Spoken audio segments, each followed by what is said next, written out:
I love you so.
Soham, आई आई ऐका ना माझं. थांब शुभ्रा.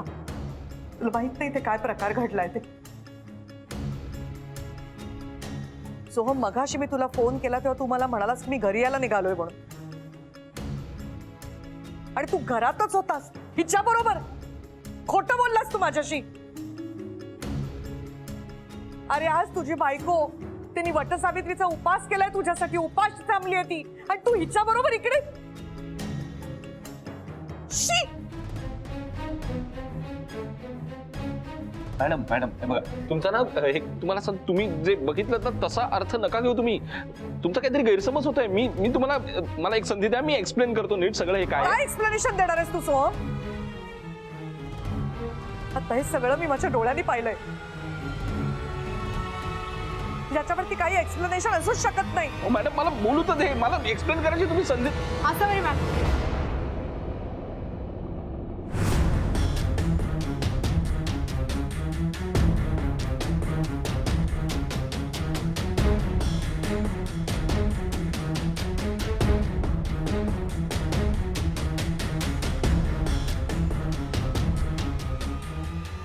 सोहम, मॅमना सांग की आपलं प्रेम एकमेकांवर.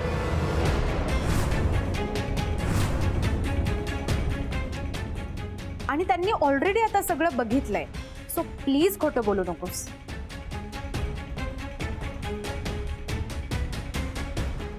असावरी मॅम, आमचं प्रेम एकमेकांवर. Shut up.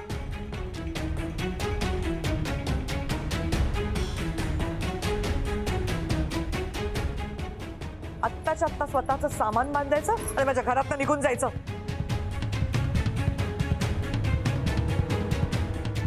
त्याच्याकडे बघू नकोस. हे घर माझं आहे. इकडे कोणी राहायचं आणि कोणी नाही राहायचं हे मी ठरवते, तो नाही. Just get out of my house right now.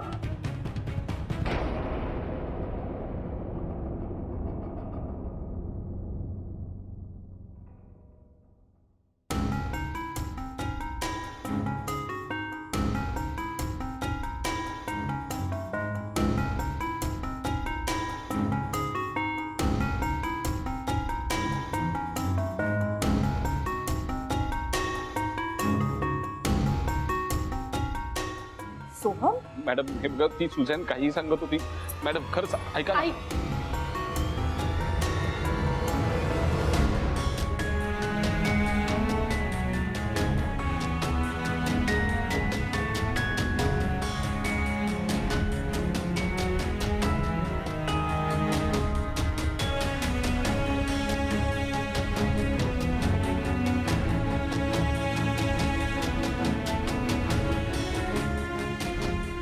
Madam please ऐका ना. मॅडम मॅडम मला बोलू तर द्या प्लीज. मॅडम मॅडम मला मॅडम माझी बाजू तर ऐकून घ्या ना तुम्ही. Madam please. मॅडम माझी बाजू तर ऐकून घ्या.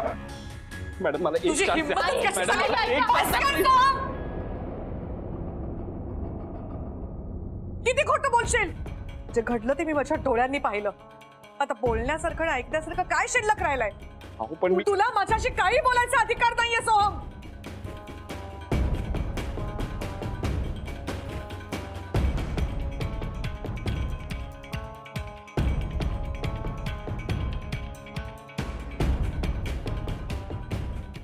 किती विश्वास ठेवला होता तुझ्यावर मी सोहम.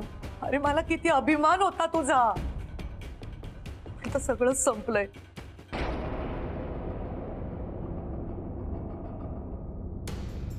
शी, तुला ना माझा मुलगा म्हणायची सुद्धा लाज वाटते मला.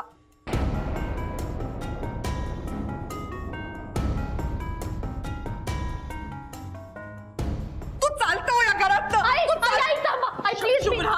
मला ऐकायचं नाहीये. असावरी तू जरा शांत हो. मला कोणाचं काही ऐकायचं नाहीये. पण माझं ऐकावं लागेल.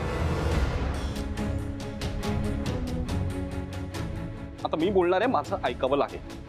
काय म्हणालीस तू आता? मला मुलगा म्हणून घेताना लाज वाटते ना तुला? पण मी एक विचारू का? तुला आठवते तरी का ग की शेवटचं माझ्याशी मुलासारखं कधी वागलीस तू?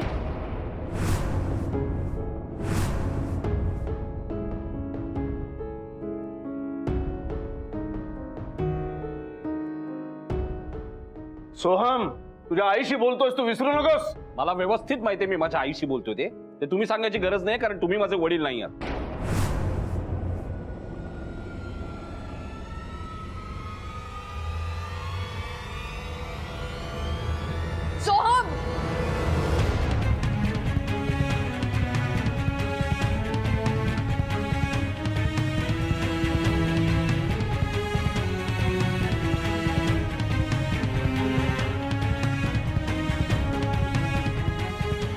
सोहम, प्लीज प्लीज दोघंही जरा शांत व्हा.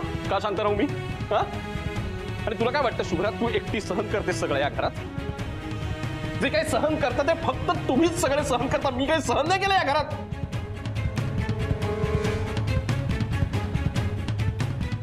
मिसेस आसावरी राजे, एक विचारू तुम्हाला. मला एकदाही प्रश्न पडला नाही आतापर्यंत की मी तुमचा सख्खा मुलगा स्वतःच्या आईला एकदाही आई का नाही म्हणत? मी तुम्हाला मॅडम का म्हणतो? हा प्रश्न पडलाय कधी तुम्हाला? याचं कारण हे आहे की मला तुझ्यात माझी आई दिसत नाही.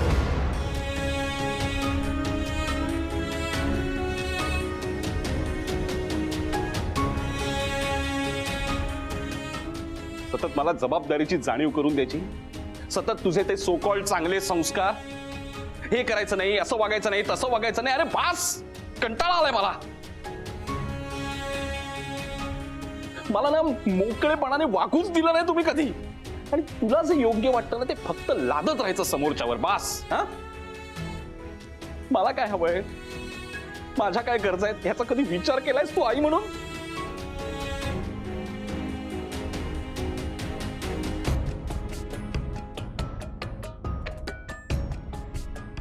हे आलिशान घर, हे सगळं तुझं आहे.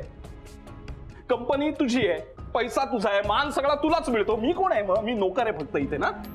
स्वतःच्याच कंपनीत मला एम्प्लॉई म्हणून ठेवलेस, पगार देतेस तू मला कामाचा. एकदा कधीतरी तुझ्या मनात येतं आणि तुझ्या लाडक्या सुनेला माझ्या डोक्यावर आणून बसवायचं. ही कोण आहे? आणि बरं तूच मला ऐकवणार, हिच्याकडून शिक चालते. ही कोण आहे? हा, ही कोण आहे माझ्या बरोबर काम करणारी? ही कसले डिसिजन घेणार सगळे? त्याचा त्रास होत नसेल मला? सोहम, तू खूप चिडलायस म्हणून तू काय बोलतोय त्याचं भान नाहीये तुला. व्यवस्थित भानावर आहे. फक्त ना अनेक वर्ष साचलेलं आहे ना मनात, ते सगळं बाहेर पडतंय आता. नाही आता मला ना फरकच पडत नाहीये, कळलं का? तुझ्या नजरेत मी किती पडलोय, मी किती घाणेरडा माणूस आहे, याने मला काही फरक पडत नाही. कुलकर्णी घराण्याचा मी वारस आहे, ह्याच्यातही मला काही इंटरेस्ट उरलेला नाहीये. मला ना फक्त सुखाने जगायचं आहे. आता सुखाने जगायचं आहे, स्वतःचा आनंद शोधायचा आहे, मला पाहिजे तसं करायचंय बास. आणि त्यासाठी मी काही करेन. आणि ह्यातलं तू मला कधी काहीही दिलेलं नाहीयेस, आणि म्हणूनच आयुष्यभर मी मॅडमच म्हणणार तुला, कारण तू माझी आई नाहीयेस.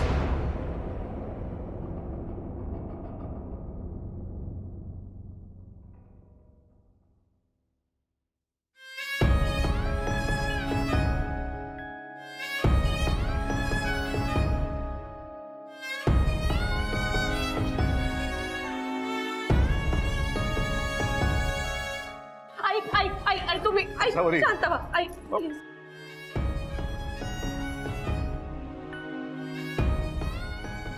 आई आई प्लीज शांत व्हा आई. Okay okay.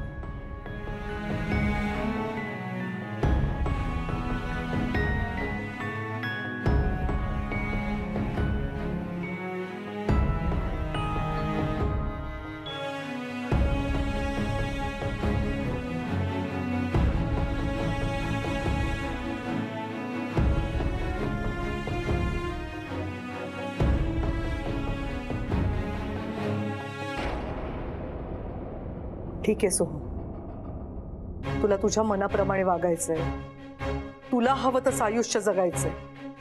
ठीक आहे, पण मग त्यासाठी ह्या घरात तुला जागा नाही.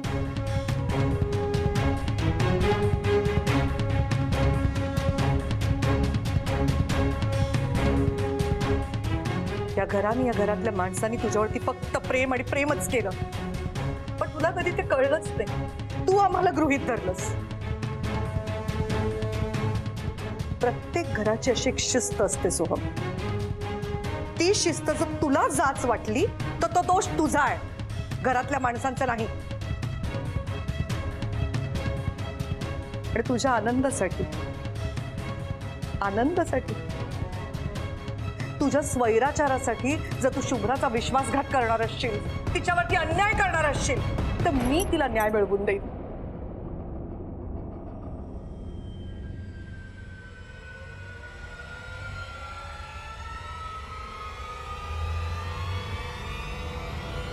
आत्ताच आता या घरातला तू चालता होसो.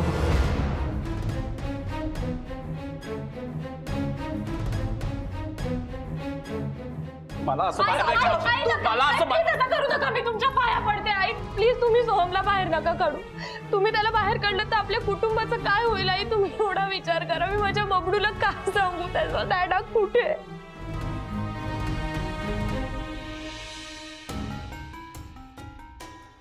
बाबा बाबा प्लीज तुम्ही समजावा नाही ना.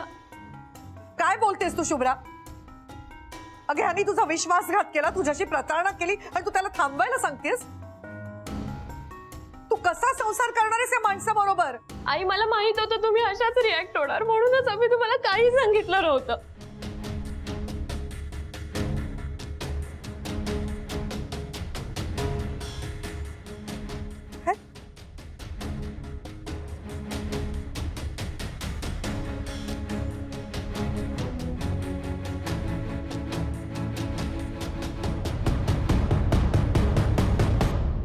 शुभ्रा,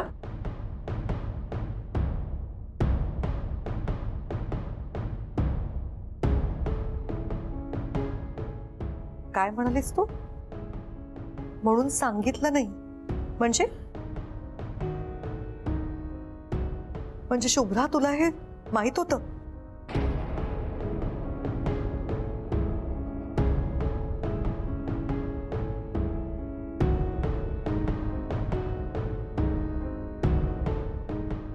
तुम्हालाही माहित होतं?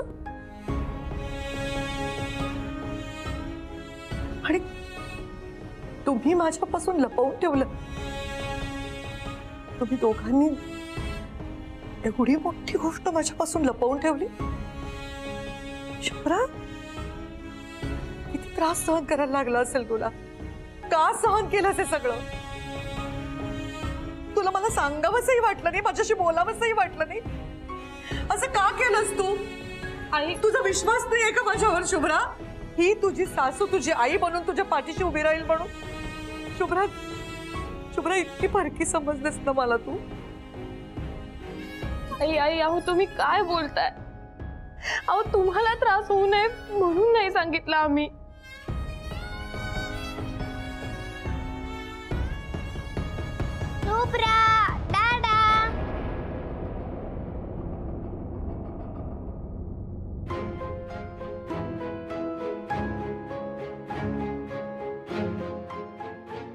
बबडू, तू तू तू कशाला आलास इकडे? हा जा. बबडू,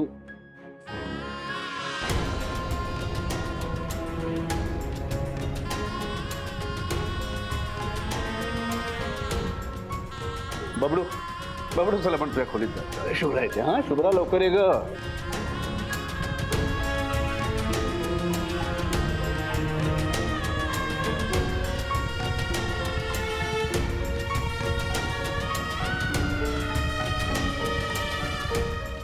आई आई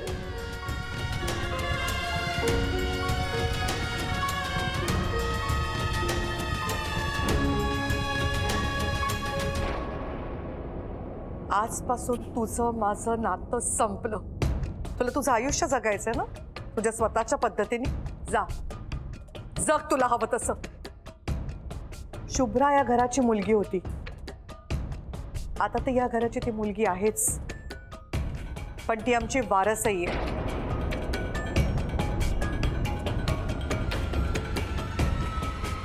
या घराचे दरवाजे आता तुझ्यासाठी कायमचे बंद आहेत.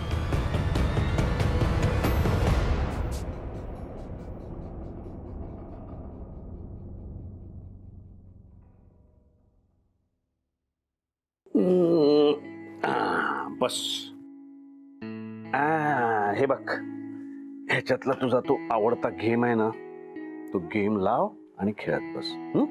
शुभ्रा येईल थोड्या वेळाने आणि तुला झोप आली तर झोपून जायचं. Okay, good boy. आजू, काय रे बाळा? आजूनी दादाला घराबाहेर का काढलं?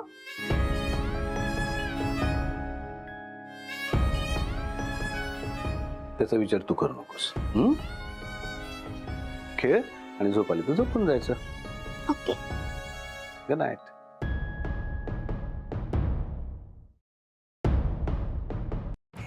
बघ ना जरा काही 2-3 दिवस काहीतरी मॅनेज होते का बघ ना प्लीज.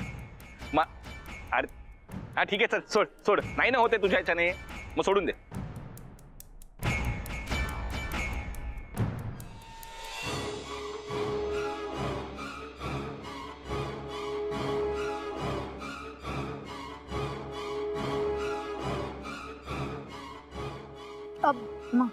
सो आता काय करायचं? काय करण्यासारखं उरले का आपल्या हातात? सगळ्याची वाट लागली. सुंदर चांगलं परफेक्ट चित्र तयार केलं होतं मी मॅडम समोर, सगळ्याची माती झाली एका क्षणात. माना डोलवू नकोस, तुझ्याचमुळे झालंय. काय गरज होती ही वटपौर्णिमा वगैरे करायची, हे असल्या पूजा करायची, उपवास करायची? काय गरज होती सांग ना. मुळात या घरात येऊन राहायची गरजच काय होती तुला? चांगलं भेटत होतो ना बाहेर, छान चाललेलं आपलं, एन्जॉय करत होतो. पण नाही, हे लग्नाचं भूत शिरलंय ना डोक्यात. निघाले ना माझीच वरात. आधी नसतीस ना इकडे, हे घडलंच नसतं सगळं. ए सो, मला नको ब्लेम करूस हा. तुझ्या आईने तुला घराच्या बाहेर काढले, यात माझी काय मिस्टेक आहे? मग कोणाची चूक आहे? आता कुठे जायचं, काय करायचं ते तू ठरव. आणि मला खूप भूक लागली, मला काहीतरी खायला आणून दे. नख खा माझी नख, नाही तर मलाच खाऊन टाका. खा, दुसरं काही उरलं नाही आता माझ्याकडे. ए तू पुअर झालास, त्यात माझी काय मिस्टेक आहे? ए वर वगैरे बोलू नको, अजून डोक्यात जाऊ नकोस माझ्या. हे सगळं माझं आहे, हे घर बिझनेस सगळं माझंच आहे, कळलं ना? हॅलो, जे माझं माझं माझं करतोयस ना, ते आता काही तुझं राहिलं नाही, सगळं तुझ्या हातातनं गेलं. माझा हक्क आहे तुझे, तुला अक्कल नाही ना, बडबड करू नको. गप्पा बस, तुझं Business- काही राहिलं नाही आता. जस्ट शट अप ना. बिझनेस उभं करायला कष्ट घेतलं मी.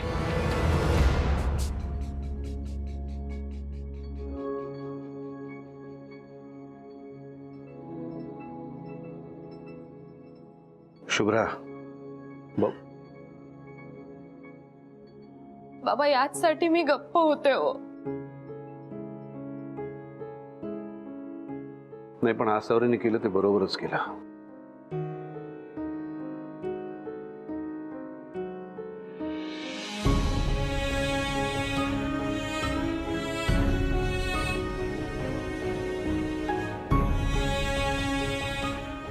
बाबा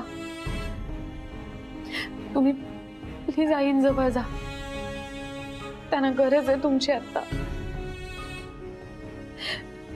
मी बबडूकडे बघते.